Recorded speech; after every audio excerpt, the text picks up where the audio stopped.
no later than midnight tonight. Where maybe are you guys urging people to evacuate?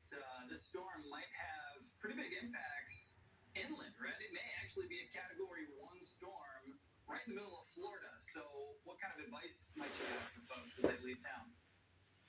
Yes, to evacuate, you don't have to go